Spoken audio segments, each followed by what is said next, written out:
પૂછશે એને કે તે ખાધું? સાચું ખોટું? સાચું. જોજો, એ બધો તમારા પરિવારમાં અનુભવ હશે.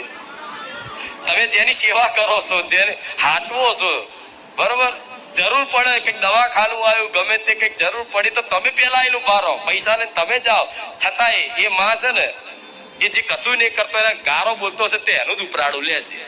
હા માં, સાચી વાત છે. એનું કારણ છે કે માની અંદર મમતા, કરુણા, દયા છે ને, એટલે એ માં એવું વિચારે છે કે તું તો તારા પગ ઉપર ઊભો થઈ શક્યો છું, તું તારું તો સંભાળી શકીશ, તારું જીવન તો તે જાતે કદાચ જીવવાનું એક શક્તિ મતલબ એકત્રિત કરી લીધી છે, મતલબ તું સક્ષમ છું હવે તારા જીવનમાં તારા પગ ઉપર ઊભો રહેવા માટે.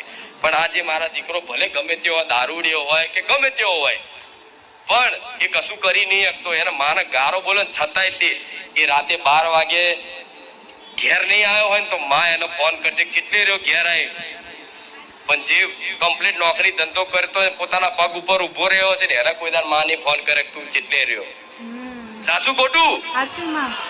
કેમ? કેમ કે મારે ખબર છે કે ચિંતા આની છે, મને આની ચિંતા નહીં તો તમે કશું ના કરી શકે એવા. આમ તો હું જાણું છું કશું નહીં કરી શકે એવા, એટલે તો મને માતાની ચિંતા છે કે કશું કરી શકે એવા હતો હું શું લે ચિંતા કરે. પણ નહીં, પૂજા વિધિ ધ્યાન કશું જ કરી શકે એવા નથી. તો માને માં ખાલી કહેતા ના આવડે, ખાલી માં કહે ને એ મામાં બધું જ આવી જશે. અને જે કીધું ને, સેવા જ્યાં દેખાય ત્યાં ચાલુ કરો, બસ આમ જ તમારું કલ્યાણ છે. આટલી વાત જે માની લે ને એને એવું